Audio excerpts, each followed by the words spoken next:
ஒரு 3 பாட்டை வந்து விஜயை வச்சு நாங்கள் பாட வச்சு எடுத்து வச்சுருந்தோம், நானும் எஸ்சிஎஸ்ஸும். ஆக்சுவலாக அது விஜய்க்கு பண்ணுறதுக்காக தான் நாங்கள் எடுத்து வச்சோம். அது ஒரு காலகட்டத்தில் கரெக்டாக வந்து பெரியண்ணான்னு ஒரு படம் செட் ஆனது, சூர்யா நடித்தார், அந்த படத்துக்கு அதை யூஸ் பண்ணிக்கலாம் அப்படின்னு யூஸ் பண்ண பாட்டு தான் அந்த நான் தம் அடிக்கிற ஸ்டைலில் பார்த்து தானே லட்சுமி விரும்பிச்சு அந்த பாட்டு. அப்புறம் ரோட்டில் ஒரு சின்ன பொண்ணு, விஜய் பாடின 3 சாங், ஜூட்டடியில் இல்லை, அந்த மாதிரி 3 பாட்டு பாடினார்.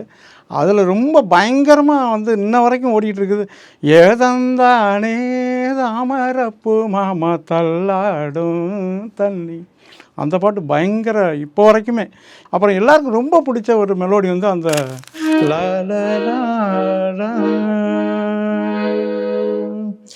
நிலவே நிலவே சரிகம பதனி பாடு, என் கனவை திருடி பல்லவி வரையாய் போடு. நிலவே நிலவே சரிகம பதனி பாடு, என் கனவை திருடி பல்லவி வரையாய் போடு. உன்னை ஒவ்வொரு இரவிலும் தேடுகிறேன்,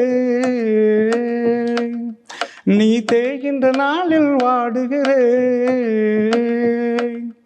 உன் மௌனத்தில் 1000 பாட்டு, நான் மயங்குகிறேன் அதை கேட்டு. நீ மாலையில் வருவதும் காலையில் மறைவதும் என்னடி விளையாட்டு.